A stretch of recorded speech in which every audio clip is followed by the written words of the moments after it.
신년이 되면 복 받으라는 얘기를 참 많이 하는데요. 성경에 보면 히브리어에 보면 복이라고 하는 관계된 단어가 두 단어가 나옵니다. 그 가운데 시편 1편에 보면은 야샤르라는 단어가 나오는데 그게 아셰 우리가 아는 복 있는 사람은 얘기했을 때 아셰르라는 이 단어인데요. 이거는 영적인 복을 얘기할 때 쓰는 단어입니다. 그래서 영적인 복이 뭔가 쉽게 이해를 도우면요.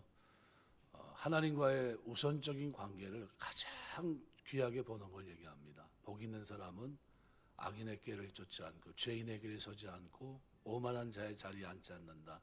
누굴 생각하기 때문에요? 하나님과의 바른 관계를 위해서 죄를 멀리하고 죄를 버리고 죄를 회개한다는 겁니다. 이 원리가 신약에서도요. 너희가 어떻게 해요? 각각 회개하고 죄사함을 받으라. 그리하면 몇 날이 못되어 너희가 성령을 선물로 받으리니 이렇게 얘기합니다. 성령은 누가 받는 겁니까? 죄사함 받은 사람들이 받는 거예요. 그래서 이건 뭡니까? 복이에요. 복. 영적인 복. 구약으로 말하면 아쉐르라는 단어예요. 야샤르라는 단어인데요. 이 단어가 아주 신령한 복을 얘기합니다. 그러니까 우리가 어떤 사람이 복이 있냐 그러면요. 예수 믿고 구원받은 사람이 복이 있습니다. 근데 이 복이 있는 사람을 오늘 본문에서는 이 복받은 사람들이 어떤 사람입니까? 성령 충만한 사람. 이 사람을 또 다른 말로 표현하면 등대로 표현하고 있어요. 이 땅에서 빛과 같이 삶을 살아가는 사람으로 묘사합니다. 그래서 이거는 구약의 이스라엘 백성이 주신 말씀인데 이것은 대대로 지킬 규례입니다. 그러니까 이 명령은 그대로 지켜야 될 대대로 지킬 규례의 말씀입니다. 그래서 이 말씀은 신약으로 적용하면 우리는 살아가면서 성령 충만해야 된다는 거예요. 그리고 그 성령 충만은 우리 마음속에 복이다. 이거는 복이다. 내가 하나님 백성으로 사는 건 복이다. 근데 이 복은 어떤 복으로 나타납니까? 오늘 본문은 그런 관점으로 본다면 아무 굉장히 우리에게 유익한 시간이 되지 않겠나 생각이 됩니다. 미국의 정치가 있던 벤자민 프랭클린이라는 사람이 필라델피아에서 살아가면서 어떻게 하면 좀 도움을 줄까? 이 주변에 사는 사람들의 이웃에게 내가 좀 도움을 줘야 되겠다 싶어서 그가 이제 생각해낸 게 뭐냐면요. 집에 있던 전등을 바깥으로 이렇게 좀 짜서 바깥으로 내는 걸 생각해냈습니다. 맨 처음에는 사람들이 지나가면서 좀 우습게 봤죠. 저 사람 뭐 미쳤나? 왜 등불을 집에나 켜고 있지 바깥으로 왜 뺐을까? 며칠 지나니까요. 그 등불이 계속 저녁 때마다 켜지는 겁니다. 밤새 켜 있으니까요. 사람들이 좋아요. 한 2주 지나고 나니까 여기저기 불이 켜집니다. 왜 켜졌냐면요. 그 불 때문에 방향을 알게 되고 넘어지지 않게 되고 유익이 이만저만이 아니에요. 도둑이 들어오는데도 불편하죠. 여러 가지 면에 있어서 이웃들에게 도움이 된 겁니다. 그래서 시작된 게 가로등입니다. 가로등. 가로등이 시조예요. 그러니까 이웃에게 뭔가 좀 도움을 주려고 조그만 등을 켜놨던 불빛이 결국 그런 역할을 했다는 거죠. 우리가 이 시대에 살아가면서 우리는 누굴까? 우리는 등불입니다. 등불. 그러니까 예수님이 이 땅에 오시는 동안 빛이었고 빛이신 주님이 어디에 하늘 보좌 우편으로 올라가셨어요. 부활승천하셨고 다시 오시기까지 너희는 세상의 빛이라 그랬어요. 우리가 살아가면서 우리는 등불인데 등불이 제 역할을 감당하려면 어떻게 해야 됩니까? 기름이 계속 공급돼야 되겠죠. 그 기름이 뭡니까? 성령이에요. 성령의 기름 부은 물부터 부어주셔야 되거든요. 그러니까 내가 예수 믿고 하나님의 자녀가 되면 반드시 해야 될 일이 있는데 그것은 뭐냐 하면 성령 받는 겁니다. 성령의 충만함을 받는 거예요. 술 취하지 말라 이는 방탕한 것이니 오직 성령의 충만함을 받으라. 미국의 시간과 영혼이라는 책 속에 보면요. 등대지기 이야기가 나오는데요. 등대지기에게는 한 달에 한 번씩 모든 게 공급이 됩니다. 기름도 식료품도 한 달에 한 번씩 공급이 돼요. 등대는 그 한 달 동안 이 사람이 운영을 하게 되는데 우리나라도 마찬가지지만 보통 몇 명이 조를 짜서 3교대 하든지 2교대 하든지 이렇게 돌아갑니다. 그 시간에는 어떻게 해요? 어떤 일이 벌어져도 등대를 켜야 되겠죠. 이 한 달 공급받은 이걸 가지고 사는데 어느 날 추운 겨울밤 한 사람이 찾아와서 간청을 합니다. 자기 아내가 지금 아이를 낳고 있는데 아무래도 산모가 너무 추워서 내가 기름이 없어서 어떻게 할 방법이 없고 잘못하면 죽게 생겼다고 좀 기름 좀 나눠달라는데 우리 산모를 좀 살려야 되니까 거절했죠. 맨 처음에는 안 됩니다. 사정은 딱하지만 제 임무가 등대 역할입니다. 배들이 제 이 등대를 보고 방향을 잡고 그들이 안전하게 귀가할 수 있기 때문에 큰일 납니다. 안 됩니다. 얘기를 했는데 할 수 없이 너무 간곡하게 얘기를 하니까 결국은 기름을 빌려줍니다. 그리고 기도해요. 제발 좀 아무 일이 없도록. 그런데 안타깝게도 기름이 떨어진 날 폭풍이 일기 시작했고요. 그날 바람이 불면서 결국은 그 다음 날 보니까요, 배가 하나 암초에 부딪혀서 결국은 좌초되어 있는 겁니다. 원인을 알아봤더니 등대가 불이 켜지지 않았다는 거죠. 이 등대수는 결국 미국 법정에 쓰게 됐고 모든 사람의 관심 속에 재판이 진행됐는데 결과는 판사는 이 등대수에게 유죄를 선고합니다. 그 이유는 당신이 기름을 공급받은 것은 오직 등대불을 밝히기 위함이다라는 거죠. 왜 그거를 나눠줬냐는 겁니다. 우리가 언젠가 이제 주님 앞에 서게 됩니다. 성령의 기름을 통해서 죄사함 받고 그 가장 큰 영적인 복을 받은 하나님의 자녀가 되고 성도로 이 땅을 살아가는, 그동안에 우리는 성령 충만한 불빛으로 살아가야 되는데 그 은혜가 헛되지 말아야 된다는 거죠. 만일 기름이 떨어진다면, 그래서 열처녀의 비유를 보면은 주님이 이제 오셨는데 신랑이 왔잖아요. 근데 그날 뭐 하고 있어요? 미련한 다섯 처녀는 그날 기름을 구하고 있어요. 기름은 뭡니까? 성령 아닙니까? 기름을 구하고 있는데 어떻게 됐어요? 나중에 구하긴 구했어요. 그런데 가서 예식에 들어가려고 문을 두들기니까 어떻게 해요? 열어주지 않습니다. 이미 늦었기 때문이죠. 그건 무슨 얘기냐면 우리 성도들은 이 땅에 살면서 등대로서 이 계속된 성령의 충만함 속에 살아가야 된다는 거예요. 여러분 금년 1년을 어떻게 살았는지 모르겠어요. 저는 이제 간혹 이제 목사님들과 이렇게 만나게 되고 이렇게 식사도 하게 되고 하는데 편차가 좀 있습니다. 저는 목숨 걸고 저는 이제 예배를 드리는 입장에 있는 사람이고요. 어떤 분은 한 주일에 주일날 낮 예배 한 번만 딱 드리는 분이 있어요. 처음에는 이래도 되나 하는 그런 의식이 있었는데 1년 반 지나가다 보니까요, 사람들이 마음속에 좀 편하다 하는 생각도 있고 이제 좀 나태해지는 거예요. 이래도 괜찮은가? 뭐 어쩔 수 없지 않아? 이렇게 생각하고 있고요. 그런데 그 마음 한구석에는 저는 이건 아니지. 왜냐하면 하나님이 나에게 기름 부어준 그 모든 성령의 은혜가 하나님 앞에 예배하고 봉사하고 살아가는 동안 등불로서, 그죠? 이 땅에 주님이 계시지 않은 그곳에 등불로서 많은 사람들이 나를 통해, 오늘 우리를 통해서 누굴 만나요? 하나님을 만날 수 있는 그 등대 역할을 하라고 우리에게 은혜를 주시고 성령을 부어주셨는데 예배를 등한히 하고 봉사하지 않고 살아가는 동안 그냥 그럭저럭 살아간다면 그것은 뭡니까? 이것은 기름이 떨어진 모습이에요. 등불이 꺼져 있는 모습이고요. 이거는 희미한 모습입니다. 이런 모습은 아무래도 불편하겠죠.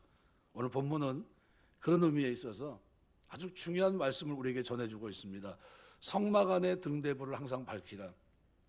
불을 계속 밝히는 데 필요한 기름은 백성들이 가져오게 하고 제사장은 불이 꺼지지 않도록 보살피라고 그랬습니다. 저녁부터 아침까지 항상 여호와 앞에 등불을 보살피게 하라. 레위기 6장 12절 13절 보면 번제단 위에 불은 항상 피워 꺼지지 않게 하라.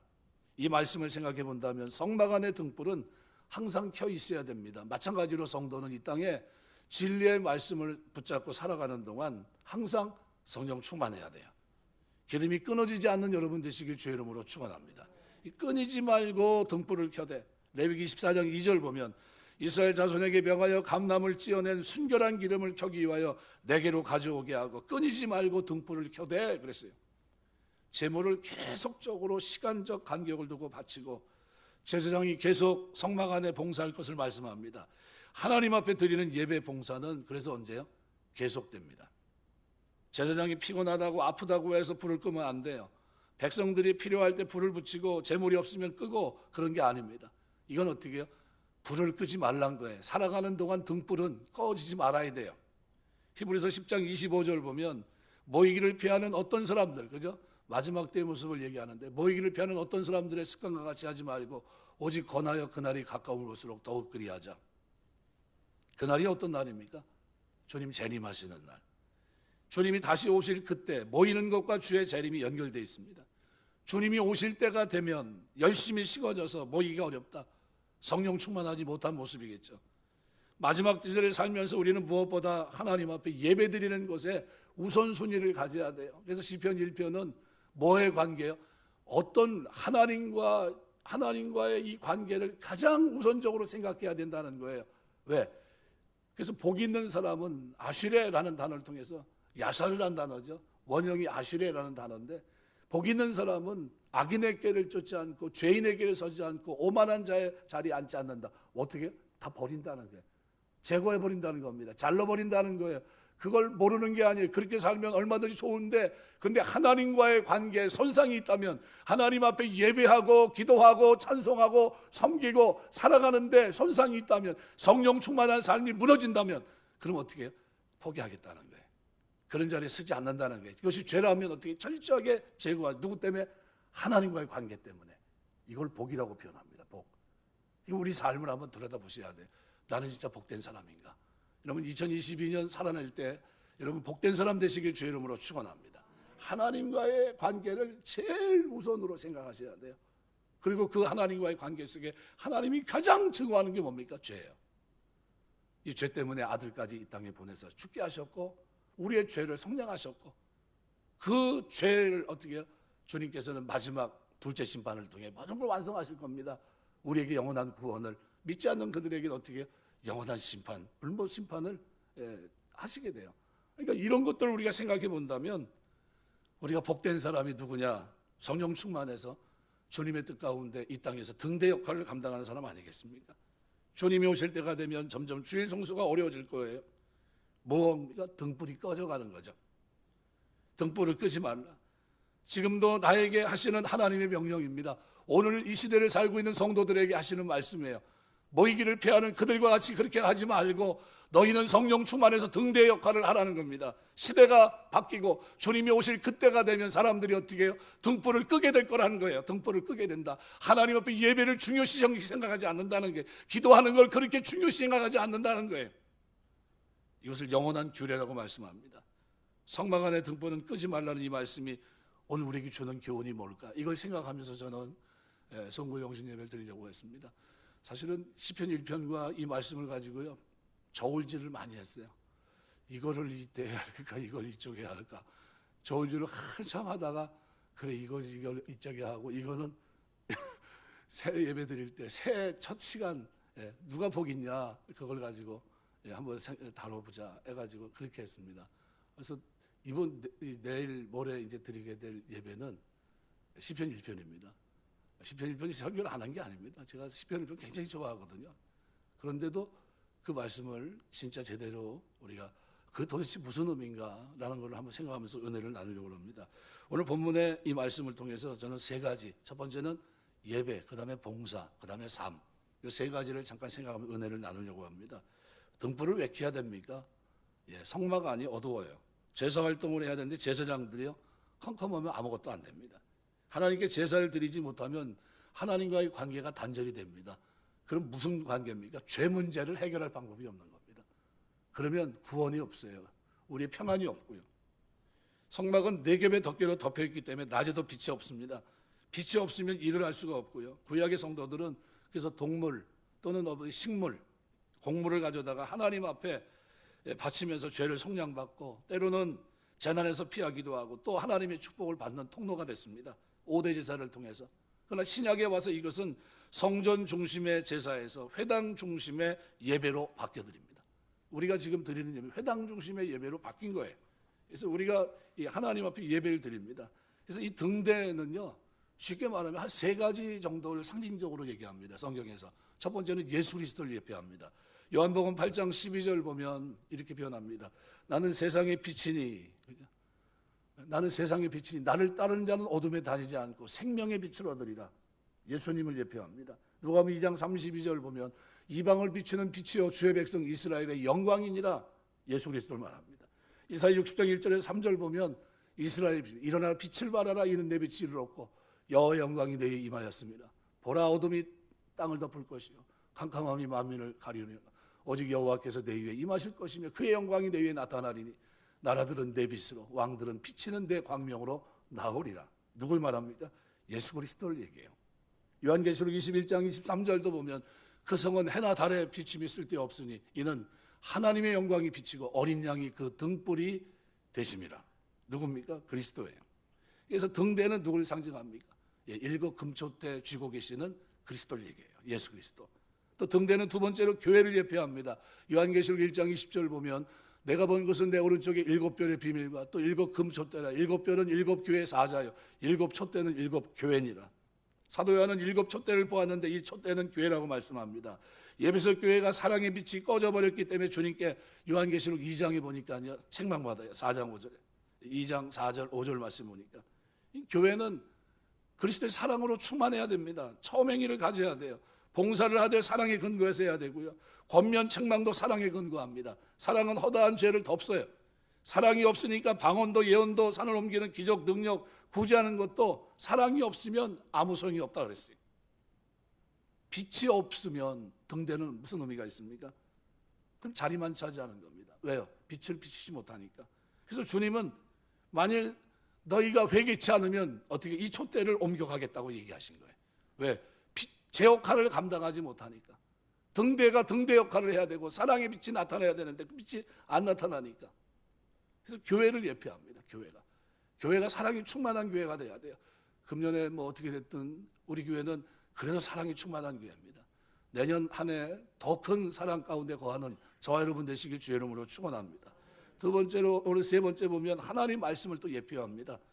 고린도서 4장 4절 보면 그중에 이 세상의 신이 믿지 않은 자들의 마음을 혼미하게 하여 그리스도 영광의 복음의 광채가 비치지 못하게 하미니 그리스도는 하나님의 형상이니라. 이 복음의 광채를 얘기합니다. 하나님의 말씀. 세상 우상이 믿지 않은 자들의 마음을 혼미케 하고 그리스도 영광의 복음의 광채를 비치지 못하게 합니다.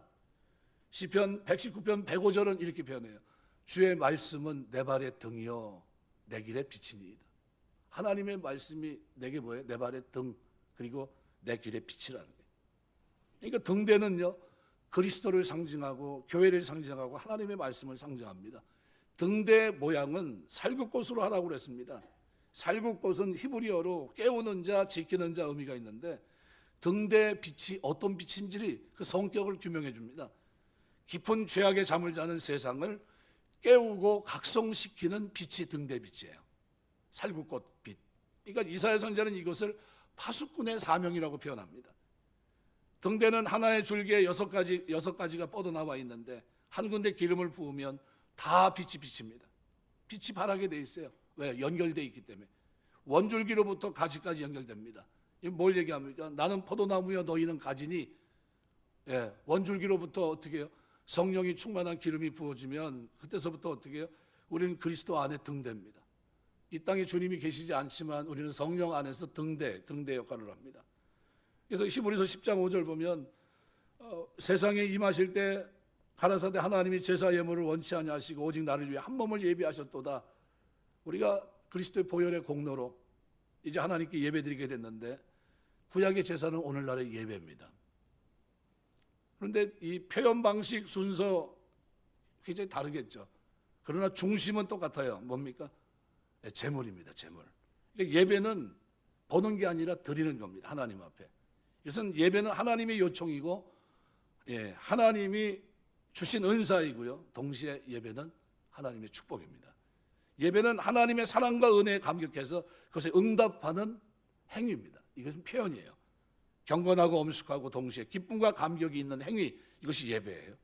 그래서 예배는 하나님 중심이 돼야 그것이 온전한 예배입니다.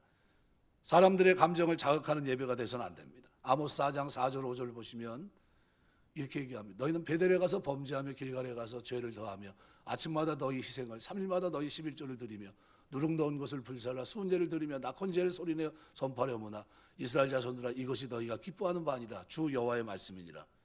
그러니까 하나님을 기쁘시게 하는 예배를 드려야 되는데 하나님을 기쁘시게 못하고 자신들의 어떤 즐거움으로 예배 드리면 안 된다는 거예요. 하나님 중심이 되어야 된다는 겁니다.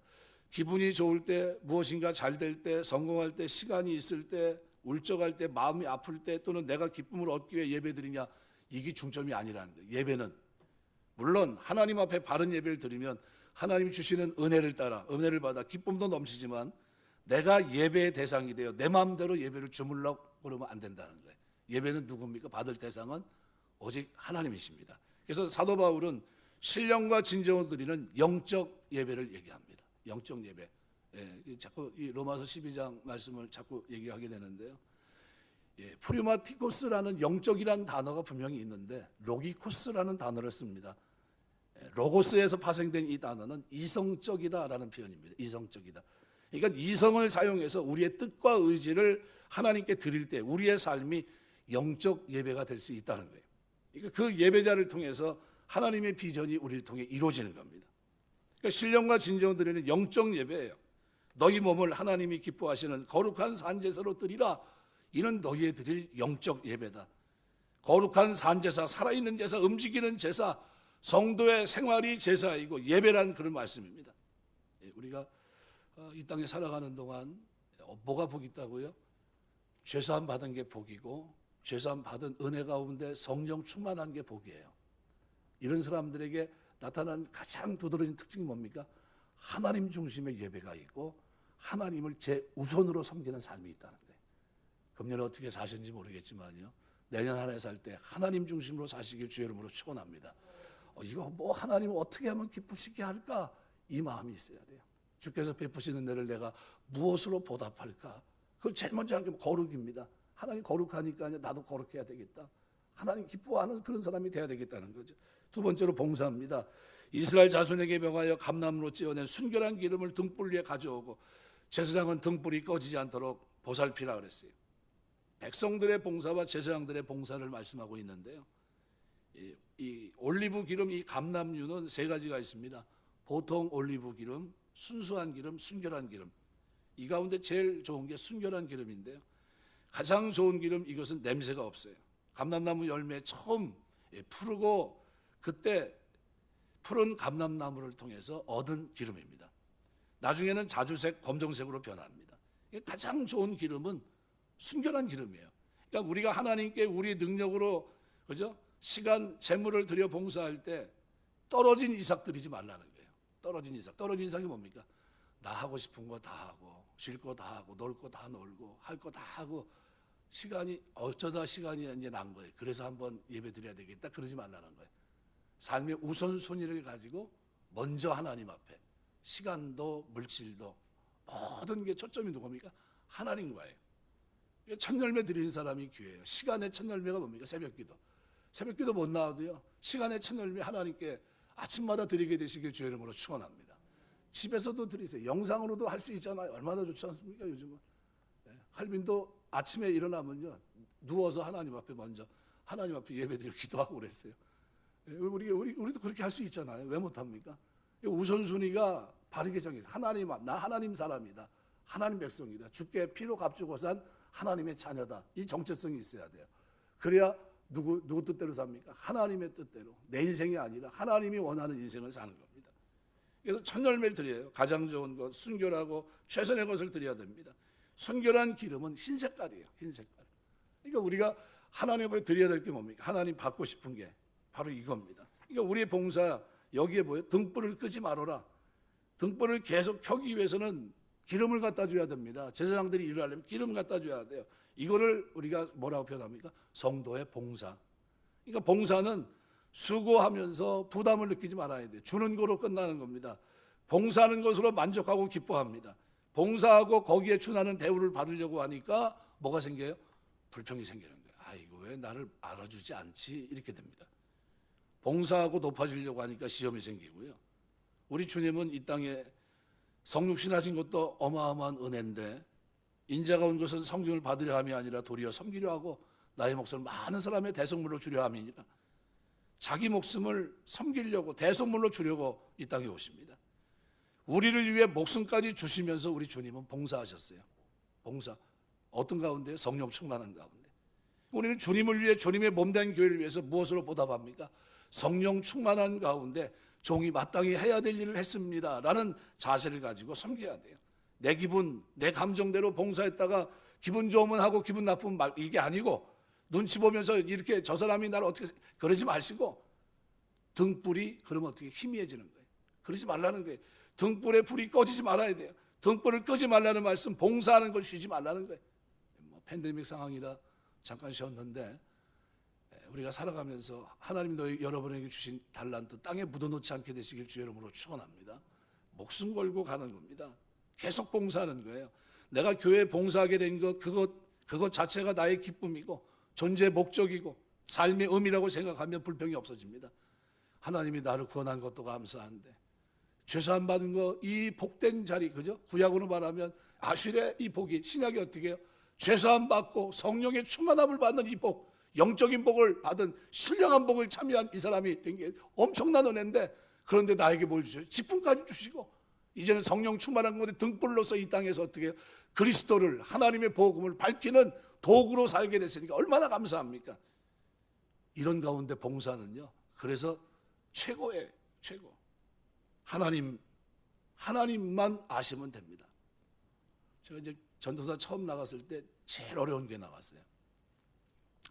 어려운 교회 나와가지고 이제 보니까요, 어려우니까요, 뭐 가면은 라면도, 그때는 뭐 라면 먹는 것도 쉽지 않았으니까 그냥 뭐 굶는 것도 이제 대만일 수 있고요. 그런 환경인데, 근데 이제 사람이 주는데 뭐 개척교회인데 뭐 세라비를 얼마나 주겠어요, 뭐.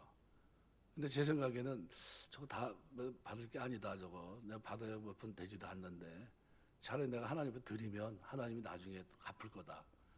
그래가지고 뭐 사무엘도 하나님 앞에 드릴 때 좀 드렸는데 나는 하나님 앞에 특별히 드린 것도 없고, 그러니까 이거라도 좀 드리자. 그래가지고 1년을 제가 하나님 앞에, 하나님 내가 1년을 제가 그냥 사례배 주면 하나님 앞에 드리겠습니다. 나중에 좀 하나님 신경 좀 써주십시오. 그런 마음을 가지고 그리고 이제 한 7번을 이제 드렸는데 목사님이 깜짝 놀래요. 목사님, 아니 그때는 제가 차가 없었어요. 버스 타고 다녔는데, 멀리서 버스 타고, 또 버스도 뭐 2번이나 갈아타고 와가지고 교회 섬기고 하면서 뭐 없으면 제가 사다 놓고 막 이러면서 섬겼거든요. 그렇게 했는데 그냥 그렇게 하니까 그 목사님 너무 좋아하는 거예요. 그래서 나중에 한 7달 정도 했는데 그날 그러더라고요. 부르는 거예요.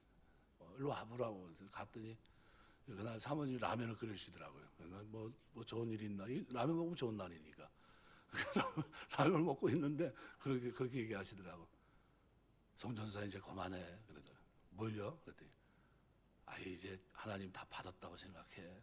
내가 보니까 7번이면 완전수야. 이제 그만해. 그게 이제 또 하나님의 은혜로 알겠습니다. 내가 그만하겠습니다. 그래서 7번 딱 드렸어요.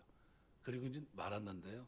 제가 나중에 교회 섬기다가 선교해야겠다 나가서 이렇게 나왔는데 그 일은 우리가 다 아시잖아요. 하나님 기적을 일으켜요. 그래가지고 전혀 상상하지 못했던 이 동탄에 오게 하셨고요. 그거 뭐 은퇴하는 목사님 비용을 그 교회에서 댔고요. 그리고 와가지고 뭐라 하냐면 선교만 하라는 거예요. 교회 부흥하면 선교하라고. 그리고 저를 이 교회로 보낸 거예요. 그 교회 가서 한 3년 있으니까 교회 보상받고 나갔다가 5년 있다가 교회 짓고 들어와서 지금까지예요. 제가 하나님 앞에 드린 게 없는데, 드린 거는 기억나는 게 뭐뿐이 없어요? 천열매 드린 거밖에 없어요. 하나님, 제가 천열매 드린 거밖에 없는데 하나님은 나에게 엄청난 걸 갖다 주시는 거예요. 상상하지도 못했던 순결한 거예요. 순수한 마음을 드린 거. 여러분이 살아가면서 여러분 하나님 앞에 마음에 와닿는 대로 순수한 마음 가지고 하나님 섬기시기 주 이름으로 축원합니다. 왜 그렇게 합니까? 신령한 복을 받았기 때문이요. 봉사하는데 이해타산 가지고 하지 않아요. 그렇게 살지 않습니다. 아나냐 삽비라처럼요. 이해타산하지 않아요. 그냥 팔아서 사돈을 발 앞에 내려놓으니까 하나님 감동 주는 대로 그렇게 해버려요. 그게 봉사예요. 귀한지 모르나요? 알죠. 그런데 어떻게 해요? 그리스도의 사랑이 그 속에 충만하니까, 성령이 충만하니까요. 약한 자, 힘들고 고통 속에 있는 사람을 보니까요. 어쩔 수가 없는 거예요. 견딜 수가 없고. 참 저희 교회 감사한 거는요. 작년에도 이제 이렇게 됐는데 금년에 이제 선교사들 도와주는 걸 3명 더 늘렸어요. 감사하고. 또 교회 짓는 거는 2개 그냥 유지하고. 그런 중에 작년에 이제 계획한 것보다 또 예산은 조금 더 또 넘어가고. 이게 딴 사람들 보면 어디 가서 자랑하는 게 될까봐 조심스러워요.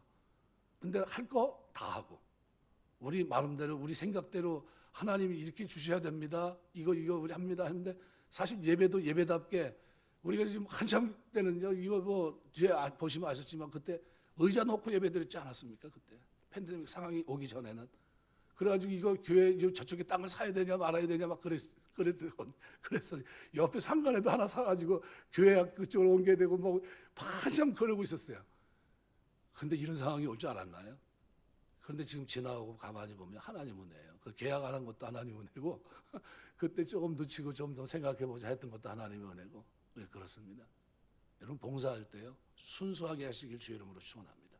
하나님 받으시면 되지 뭐. 나는 뭐 은혜 받은 거 뭘 성령 하나님의 은혜 쓰기. 내가 어떻게 영적인 복을 받은 것만으로 감사한데, 그죠? 죄사함 받고 하나님의 자녀로 이 땅에 사는 성령 충만한 등대 역할을 감당할 수 있는 이런 은혜를, 그죠? 어떤 환경에서도 바꾸지 않는, 감사하면서 살 수 있는, 찬송하면서 살 수 있는 이런 은혜를 주신 거 감사합니다. 이게 나에게 있는데, 그렇잖아요. 그러니까 우리 살면서 어떻게 살아갑니까? 이게 봉사예요. 봉사 중심이에요. 봉사를 통해 얻어지는 영광은 오직 하나님 겁니다. 하나님 영광 받으세요. 이렇게 생각하고 아무 말도 아무 행동도 하지 말고 누가 뭐라고 해도 개의치 말고 열심히 최선을 다해서 섬기고 봉사하면 하나님이 기억하시고 하나님이 세워줄 줄 믿습니다. 하나님은요 기억하세요. 전도사 할 때요 아무도 돌아보지 않는 그런 곳에서 섬겼거든요. 나오는데 그 교회에서 표창장 해주더라고요. 감사패 해가지고 받았어요. 내가 전도사 때 감사패 받았어요. 거기 나오면서. 근데 이게 뭐 의미가 있나 싶었어요. 이게 감사패 받은 게. 그런데 그게 하나님이 주셨다고 생각하니까요. 은혜가 됐던데. 나중에 보니까 그 감사패가 뭐로요? 교회를 하나님이 주시더라고요. 교회를. 거기 가서 섬기라고. 그래서 이 교회가 그래서 은혜가 있는 겁니다. 그리고 선교 시작해가지고 우리가 지금 교회를 몇 개 졌습니까? 지금 짧은 시간 내, 단기간 내 최선을 다해서 지금 왔지 않습니까? 이번에 이제 임직자들이 자발적으로 우리가 뭐 돈을 내라고 한 것도 아니고 이제 이렇게 이게 헌금들 하신 거 이제 임직 헌금 하셨는데 그거 이제 다 그걸로 넘어갈 겁니다. 이제 교회 이번에 말레이시아 그죠? 선교센터 짓는 쪽으로 넘어갈 거예요. 그래서 아마 선교 이제 우리 장로님하고 이제 의논을 해야 되겠지만 차 사는 거는 뭐 보니까 뭐 차를 이렇게 하려면 한 6개월 걸린다고 그러더라고요. 그래서 그러면 선교해야죠. 뭐 그래가지고 선교 쪽으로 돌렸으면 좋겠고 우리가 임직하면은 항상 해외 이제 교회 짓는 거를 원칙으로 했거든요. 그러니까 이번에도 그렇게 할 겁니다. 그래서 아마 여러분 드리는 헌금은 어디요? 말레이시아죠. 말레이시아 이동철 선교사가 지금 선교센터 짓는 거기에 그 비용이 아마 갈 겁니다. 그래서 아마 선교하는데 도움이 될 수 있도록 이렇게 할 겁니다. 또 하나는 이제 우리가 저쪽에 지금 가나의 최세신 선교사가 지금 뭐 그쪽에서 선교하고 있는데 지금 저들이 들어봤더니 사실 이영준 목사 이제 제가 친하거든요. 불러서 그 이제 처형이에요. 처형이라 불러서 얘기했더니 지금 코로나 걸렸다고 그러네요. 그래가지고 연락이 왔어요. 그래서 하여간 괜찮아지면 가을에 거기다 이제 또 가나에서 이렇게 하나 또 교회를 지으려고 합니다. 두 교회. 그래서 금년에도 두 교회입니다. 여러분 우리 기도해 주시기 바랍니다. 성령 충만한 가운데 이 제사장들은요 기름을 넣고 불을 켜야 됩니다. 저녁부터 아침까지 여호와 앞에 등불을 어떻게 보살핍니다. 24시간 불을 켜야 되는데요. 어떡하겠습니까? 쉬운 일이 아니겠죠. 저녁부터 아침까지 불을 켠다고 해도 제사장 봉사가 얼마나 수고스럽겠습니까? 기름을 넣는 일, 이것이 제사장 주의 종들의 일입니다. 이 기름은 등대도 넣고 제사장들 위임식에 받을 때 또는 기름 부음의 의식에도 사용이 됐는데 이사야 61장 1절에 보면 이렇게 말해요. 주 여호와의 신이 내게 임하셨으니 이는 여호와께서 내게 기름을 부으사. 이 뭘 얘기합니까? 기름을 붓는다는 게 성령이 임하시는 것을 기름 붓는 것으로 얘기합니다.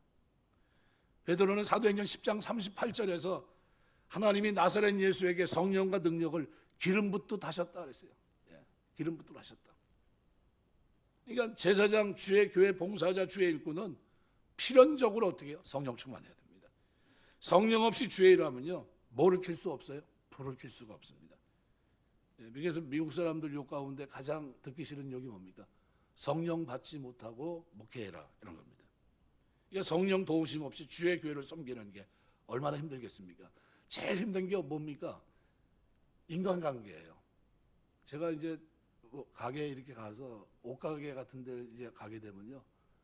그 주인의 말 몇 마디 들어보면 이 사람은 장사 잘하겠다 못하겠다 딱 판단합니다. 뭘 보고 하냐면요, 그냥 간을 집에다 빼놓고 왔는지 쓸개를 빼놓고 왔는지 안 하는지 그것만 보면 됩니다. 얼마나 잘하는지 몰라요.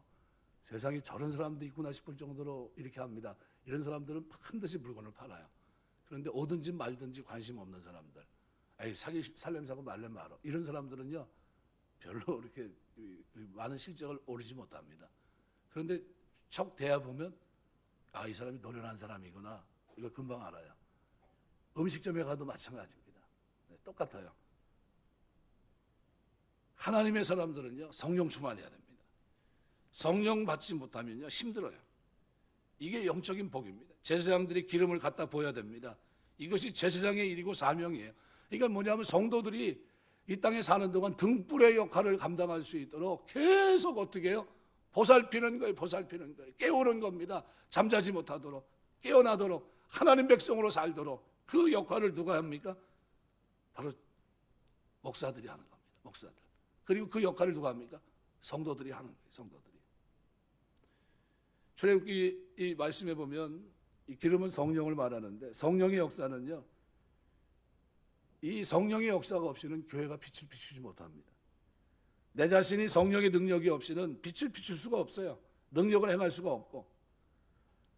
스가랴 말씀에 보면요 4장에 스룹바벨의 성전을 재건하려고 성전 공사를 하는데 원수 방해로 공사가 중단이 됩니다. 아무리 애써도 아무리 연구해도 길이 없어요. 너무 답답해한 그런 마음을 가지고 있었는데 그때 하나님이 스가랴 선지자에게 성막에 있는 순금 등대 환상을 보여줍니다. 선지자는 그 이유를 몰랐어요. 왜 하나님께서 순금 등대 환상을 보여주실까? 천사가 묻습니다. 무슨 뜻인지 알겠냐? 내 주야 이게 도대체 뭡니까? 천사가 대답합니다. 스룹바벨에게 말하라. 스가랴 4장 6절 보면 이렇게 됩니다. 여호와께서 스룹바벨에게 하신 말씀이 이러하니라. 만군의 여호와께서 말씀하시니 이는 힘으로 되지 않으면 능으로 되지 않으며 오직 나의 영으로 되느니라. 육체의 힘이나 정신적인 힘으로 되는 게 아니라 오직 성령으로 된다는 거예요. 성령으로. 그러니까 스룹바벨에게 가서 말하라. 산이 평지가 되는 역사는 뭐예요? 등대밖에 없다는 거예요. 등대가 되는 수밖에. 등대 불을 밝히라는 겁니다. 하나님의 성전 짓는 것, 하나님의 일을 하는 것, 세상의 힘으로 되는 게 아니라 성령의 능력으로 성령 받아야 할 수 있다. 이걸 얘기하는 겁니다. 초대교회 성도들이 오순절 성령의 능력을 통해 놀라운 역사를 했듯이, 약속된 성령이 너희 임하기까지 예루살렘을 떠나지 말라고 했듯이 성령의 역사만이 오늘 우리로 하여금 등대 역할을 하는 겁니다. 빛의 역할을 하는 겁니다. 나의 삶에 기쁨이 없고 뭔가 자신이 없는 것은 뭐가 말라가는 겁니까? 성령의 기름이 부족한 거예요. 등불이 희미해지는 겁니다. 등불이 꺼져가요. 성령 충만해서 세상의 등대 역할을 감당하는 여러분 되시길 주의 이름으로 축원합니다. 스가랴 4장에 보니까 바벨론 포로에서 돌아와서 무려 14년이 흐릅니다. 등대가 보이고 감람나무가 보여요. 등대는 빛인데 이 빛을 발하기 위해서는 감람기름이 필요합니다. 요한일서 2장 7절에 보니까 27절에 보니까 너희는 주께 받은 바 기름 부음이 너희 안에 거하나니 그랬어요. 기름 부음이 뭡니까? 성령의 임재를 가리켜요. 사람이 바뀌고 변화되는 것은 오직 어떻게 해요? 성령의 역사뿐이 안 된다. 이거 외에는 방법이 없다는 거예요. 순수한 감람 기름만이 등대 불빛을 발하게 할 수 있는 것처럼 성령의 역사만이 사람을 빛된 사람으로 변화시켜요. 그러면 우리가 인과 기도를 놓고서 기도하시는 분들이 참 많아요. 남편 구원, 자식들 구원을 놓고. 근데 그것보다 더 중요한 게 뭡니까? 더 중요한 거, 내가 성령 충만하는 거예요. 성령 충만해서 내가 어떻게 해요? 나를 통해서 뭐가요? 하나님의 진리의 복음의 말씀이 증거돼요. 내 삶을 통해, 내 행실을 통해, 내 인격을 통해, 내 살아가는 삶을 통해 뭐예요? 성령의 기름 부음이 충만하게 나타나야 돼요. 이게 우선이에요. 이게 우선이라고. 이미 이 문제가 해결되면요, 뒤에 문제는 어떤 문제입니까? 그 문제는 하나님이 수습해 줄 수 있는 문제입니다. 근데 나는 성령 충만하지 못하면서 어떻게 해요? 돌아봐야 되는데 그 얘기만 외칩니다. 근데 내가 성령 충만하면 어떻게 돼요? 돌아와요. 돌아오는 길을 하나님이 열어주세요. 성령 충만할 때. 성령의 역사만이 사람을 빛된 놀라운 역사로 바꿔주시는 겁니다. 성령 없이 우리가 불을 켤 수가 없는 겁니다. 이 땅에 살아가는 동안 성령 충만해. 그 다음에 성령 충만한 가운데 우리가 봉사해야 되겠지만요, 성령 충만한 가운데 삶을 또 살아내야 됩니다. 등불을 끄지 않는 것, 이것은 이스라엘 자손의 대대로 지킬 영원한 규례다 그랬어요. 이스라엘 자손은 오늘날로 말하면 누굽니까? 구원받은 성도입니다. 택함 받은 자. 예수님께 친히 말씀하셨습니다. 요한복음 9장 5절, 나는 세상의 빛이라. 예수님이 계실 때는 예수님 빛입니다. 근데 마태복음 5장 14절, 너희는 세상의 빛이라고 얘기합니다. 바울 사도는 하나님의 흠없는 자로 세상에서 그들 가운데 빛으로 나타나라고 얘기합니다. 주님이 내가 세상에 있을 동안에는 세상의 빛이라고 하셨지만 이제 주님은 이 땅에 계시지 않아요. 부활하셨습니다. 천국에 계십니다. 그런데 예수님은 그냥 올라가신 게 아니라 대책을 세우고 가셨어요. 누굽니까? 바로 제자들이에요. 너희는 세상의 빛이라는 거예요. 마태복음 5장 16절 보면 이같이 너희 빛을 사람에게 비추게 하여 저희로 너희 착한 행실을 보고 하늘에 계신 너희 아버지께 영광을 돌리게 하라. 우리 주님은 지금 하늘 우편에 계십니다. 더 이상 세상에 계시지 않아요. 그러나 세상은 주님의 빛을 볼 수가 없지만, 그러나 이제 볼 수 있는 길은 오직 성도인 저와 여러분을 통해서예요. 세상이 그리스도를 믿을 수 있는 유일한 길은 우리 안에 계신 그리스도를 우리의 삶, 행위를 통해 그들이 볼 수 있는 거예요. 우리의 변화된 삶. 그러므로 성도는 직장, 가정, 대인관계에서, 사업터에서 그리스도의 빛을, 등대 역할을 해야 됩니다. 복음의 빛을 비추는 거예요. 깨어있는 영적 각성의 빛을 비추는 겁니다. 정치, 경제, 교육, 예술 이런 모든 분야보다도 영혼 구원의 빛을 비춰야 되는 겁니다. 왜요? 이 빛은 어떤 빛이라고요? 살구꽃 문양이요. 그냥 빛이 아니에요. 그냥 형광등이 아니라고요. 이 빛은 그냥 보고 가는 그런 일반적인 빛이 아니에요. 이거는 영혼을 살리는 빛이에요. 각성시키는 빛. 햇빛을 반사하면 보름달을 비추면요, 보름달로 인해서 어둡지 않습니다. 예수님의 빛을 사람들에게 전해줘야 할 사명이 오늘 우리에게 있다는 거예요. 그래서 성경은 우리를 너희는 그리스도의 편지라고 표현합니다. 우리는 성경을 보고 듣고 깨닫지만 세상은 바로 등대된 우리의 삶을 통해서 저들은 보고 깨닫게 되는 겁니다. 세상의 사람들은 우리가 말하는 것보다 우리의 삶을 통해 훨씬 더 감명을 받아요. 변화된 삶, 달라진 삶, 다른 세계를 살아가는 삶, 가치관, 세계관이 달라진 삶. 구약에 보면 엘리 제사장이 노년에 여호와를 섬길 때 하나님 말씀대로 살지 못합니다. 아들들이 잘못했는 걸 보고 게으름 때문에 그냥 가만둬요. 이때 모습을 가리켜서 사무엘상 3장에 보면 1절에 3절에 보면 이렇게 표현합니다. 이에 아이 사무엘이 엘리 앞에 여호와를 섬길 때 여호와의 말씀이 희귀하여 이상의 흔적이 보이지 않았더라.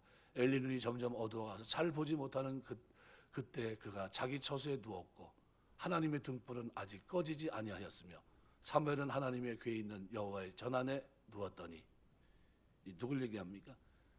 등불이 꺼져가고 있는 것을 얘기하고 있고요. 등불을 끄지 않기 위해 하나님은 누구요? 사무엘을 예비시킵니다. 하나님의 등불이 아직 꺼지지 않았다고 했는데 나중에 어떻게 됩니까? 법궤 빼앗기고 엘리 제사장 죽고 아들의 패전 소식에 그만 한 가문이 몰락합니다.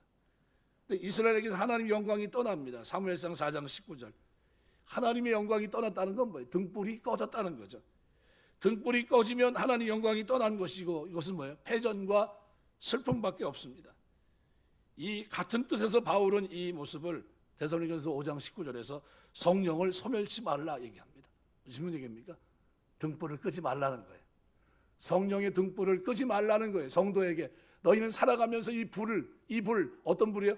영적 각성을 시키는 이 불이 너희에게, 너희 삶에서 한시라도 끊어지지 않게 하라는 거예요. 이 불빛이 항상 등대 역할을 할 수 있게 하라는 겁니다. 세상 사람들이 나를 믿고 예수 믿고 구원받을 수 있도록 삶이 바뀌어야 된다는 거예요. 이 얘기를 하고 있는 겁니다. 성령의 등불을 끄지 않게 되시길 주의 이름으로 축원합니다. 성령의 역사로 불이 나타나요. 불같이 나타납니다. 그래서 이 성령의 불을 받는 것을 우리가 은사라고 표현하고요, 꺼지지 않게 하는 것을 우리가 신앙생활이라고 얘기하는 거예요. 신앙생활. 그러니까 신앙생활은 어때요? 성령의 불이 꺼지지 않게 하는 거예요. 디모데후서 1장 6절 보면 바울은 디모데에게 이런 권면합니다. 내가 나의 안수함으로 내 속에 있는 하나님의 은사를 다시 불일 듯 하게 하기 위하여 너를 생각한다. 안수받을 때 성령의 불이 꺼지지 않게 다시 불을 어떻게 일으키라는 거예요.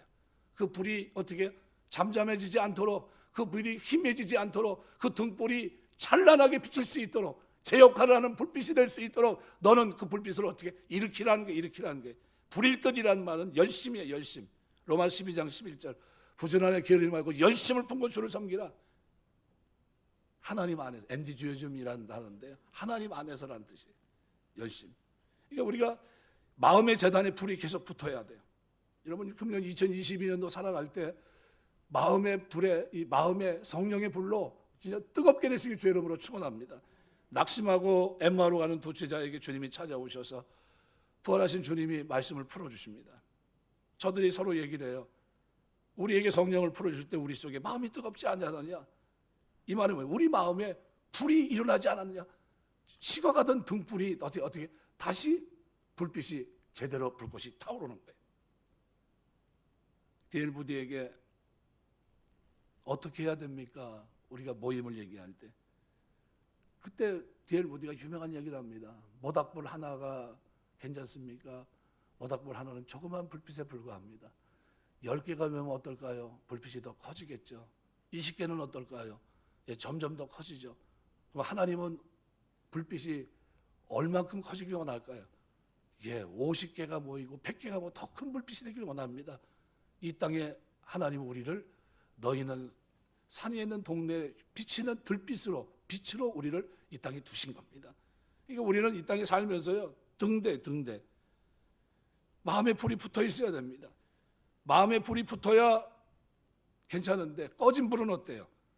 모여야 냉기만 수십 몽이 모여도요 차가울 뿐입니다. 우리가 등불의 역할을 제대로 감당하지 못하면요 사회가 혼란합니다. 누구 때문에요? 그 악한 사람들 때문에요? 아니면 우리가 제 역할을 못해서? 제 역할을 못해서예요. 제대로 깨어있지 못해서, 제대로 살지 못해서. 뜨거워야 피차 사랑합니다. 성령의 불, 하나님 말씀의 불, 하나님이 임마누엘의 복이 우리 마음 재단에 붙어야 돼요. 그래서 다윗을 가리켜서 이스라엘 등불이라고 얘기했습니다. 등불.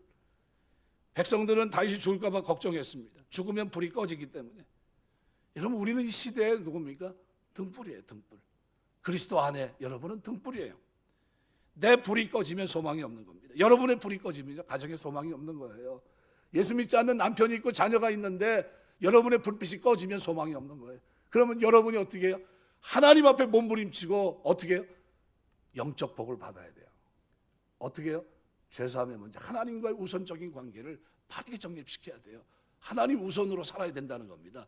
그게 영적인 축복이에요. 등불을 끄지 마시기 바랍니다. 과거, 현재, 그리고 미래에도 앞으로 지켜야 될 영원한 규례예요. 이걸 놓치지 말라는 겁니다. 말씀 맺겠습니다. 처음에 얘기했던 이 등대지기 이야기를 여러분 좀 깊이 좀 생각해 봤으면 좋을 것 같아요. 뭐 때문에 이 사람이 유죄입니까? 그 이유는 기름을 공급받은 것은 오직 등대불 밝히기 위해서요.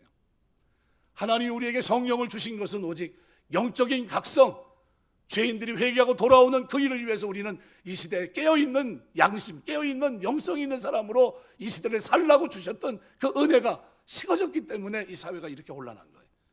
누가 깨어 있어야 됩니까? 파수꾼인 우리가 깨어 있어야 되는 거예요. 나도 모르는 사이에 예배와 봉사와 삶이 어떻게 해요? 기름이 모자라요. 나도 모르는 사이에 기름이 모자라니까 어떻게 돼요? 봉사도 시무룩하고 살아가는 삶에도 능력이 없고 하나님 앞에 예배 드리는 것도 시원하지 못해요. 다니엘은요 예배 드릴 수 없는 그런 환경에서도 하나님 앞에 예배하며 기도할 때마다 어떻게 감사함으로 나갑니다. 심지어 하나님 앞에 나갈 때 뭐 할 때요? 예, 사자굴에 던져진다는 거 뻔히 알면서도 어떻게 해요? 하나님 앞에 감사하며 기도해요. 뭐가 어떤 복이 있기 때문에 그렇게 합니까? 영적인 복이 바르게 세워져 있으니까 하나님과의 관계, 하나님이 제우선이란 이 관계가 바르게 세워져 있으니까요 흔들림 없이 그렇게 살아가는 겁니다. 세상의 빛이라고 명하신 주님의 명령을 잘 지켰는지 못 지켰는지 우리가 주님 앞에 섰을 때 주님은 우리에게 물어보실 거예요.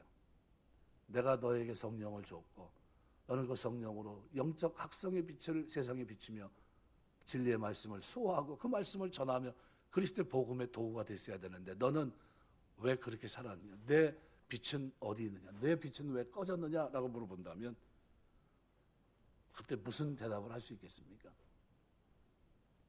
오늘 본문은 우리에게 당신은 2021년도를 어떻게 사셨습니까? 앞으로 2022년도를 살 때는 어떻게 살기를 원하십니까? 라는 질문을 던집니다.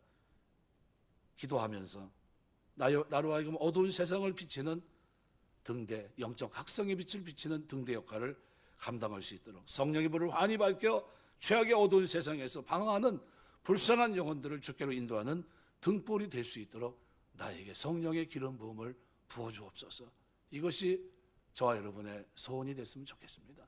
그래서 2021년보다 2022년도는 진짜 나 때문에 예수 믿은 사람, 내 변화된 모습 때문에 주님 앞에 나오는 사람, 내가 깨어있는 그 모습 때문에 불빛을 비추고 있는 그 모습 때문에 많은 사람들이 진짜 주 앞에 나와 주님 만나는 구원의 역사들이 저와 여러분의 삶을 통해 나타나게 되시길 주의 이름으로 축원합니다. 기도하겠습니다.